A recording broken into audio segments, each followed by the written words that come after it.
رمضان المبارک کی پہلی رات اور آخری رات رمضان کے مہینے میں روح کیسے نشوونما پاتی ہے۔ رسول اللہ صلی اللہ علیہ وسلم نے فرمایا، میری امت کو بطور خاص رمضان میں 5 ایسی خصوصیات سے نوازا گیا ہے جو پہلی امتوں کو نصیب نہیں ہوئی۔ روزے دار کی فضیلت سب جانیے اس ویڈیو میں۔ چلے ویڈیو شروع کرتے ہیں۔ بسم اللہ الرحمن الرحیم۔ السلام علیکم۔ اللہ تعالیٰ کی رحمتیں برس رہی ہیں۔ ان لوگوں کی خوش نصیبی کے کیا کہنے جو ماہ رمضان میں اللہ تعالیٰ کی رحمتوں سے فیضیاب ہو رہے ہیں۔ یہ ایسا مبارک مہینہ ہے جس کے بارے میں اللہ کے رسول صلی اللہ علیہ وسلم نے اپنی امت کو بے شمار فضائل بیان فرمائے ہیں۔ ترجمہ: حضرت ابو ہریرہ رضی اللہ تعالیٰ عنہ سے روایت ہے کہ رسول اللہ صلی اللہ علیہ وسلم نے فرمایا، میری امت کو بطور خاص رمضان میں 5 ایسی خصوصیات سے نوازا گیا ہے جو پہلی امتوں کو نصیب نہیں ہوئی۔ اللہ کے ہاں روزے دار کے منہ سے آنے والی بو مشک کی خوشبو سے زیادہ پسندیدہ ہے۔ روزے داروں کی بخشش کے لیے افطار کے وقت تک فرشتے اللہ تعالیٰ سے دعا مانگتے رہتے ہیں۔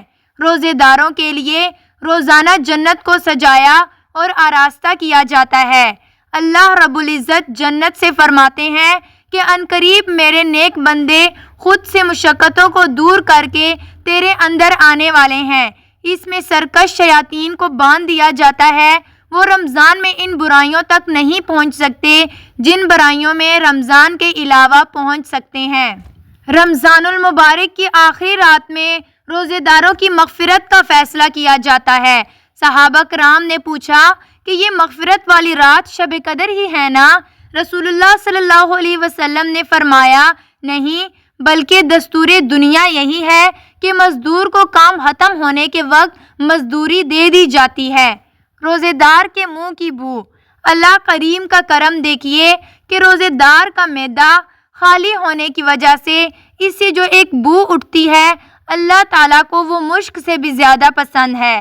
قیامت والے دن اللہ تعالیٰ اس کے بدلے میں ایسی خوشبو عطا فرمائیں گے جو مشک سے زیادہ عمدہ اور دماغ کو فرحت بخشنے والی ہوگی۔ فائدہ: روزے دار کے منہ کی بو سے مراد دانتوں اور مسوڑوں سے آنے والی بدبو نہیں، بلکہ یہ معدے کے خالی ہونے کی وجہ سے آتی ہے۔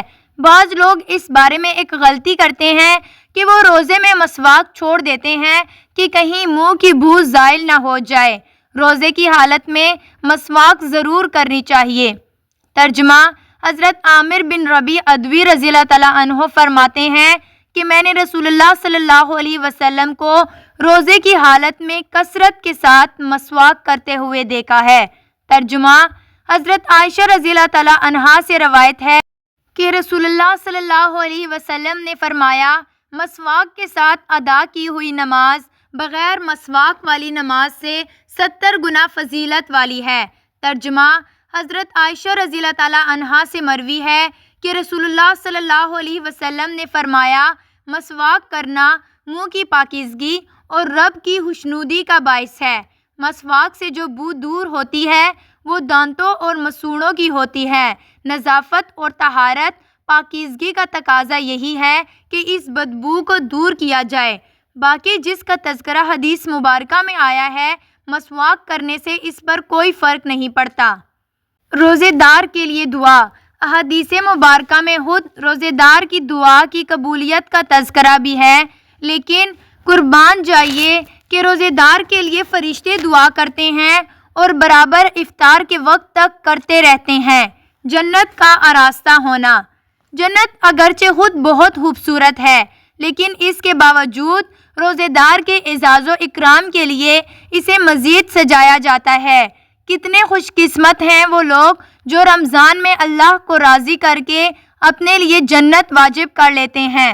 سرکش شیاطین کا قید ہونا۔ آپ اپنی کھلی آنکھوں سے دیکھ لیجئے کہ رمضان شروع ہوتے ہی ساری دنیا میں مساجد آباد ہونا شروع ہو جاتی ہیں۔ سحر و افطار، روزہ، تراویح، تلاوت قرآن، ذکر اللہ، صدقہ و خیرات اور دیگر عبادات میں لوگ مشغول ہو جاتے ہیں۔ یہ اس لیے کہ سرکش شیاطین قید ہوتے ہیں، باقی جو کچھ گناہ سرزد ہوتے ہیں وہ نفس کی حباست کا اثر ہوتا ہے، اور سال بھر میں گناہوں کی کثرت کی وجہ سے دل سیاہ ہو چکا ہوتا ہے، اور بعض گناہ دل کی سیاہی کی وجہ سے طبیعت کا حصہ بن جاتے ہیں۔ معلوم ہوا کہ ہر گناہ شیاطین کی وجہ سے نہیں ہوتے، بلکہ کبھی گناہوں کا سبب نفس بھی ہوتا ہے۔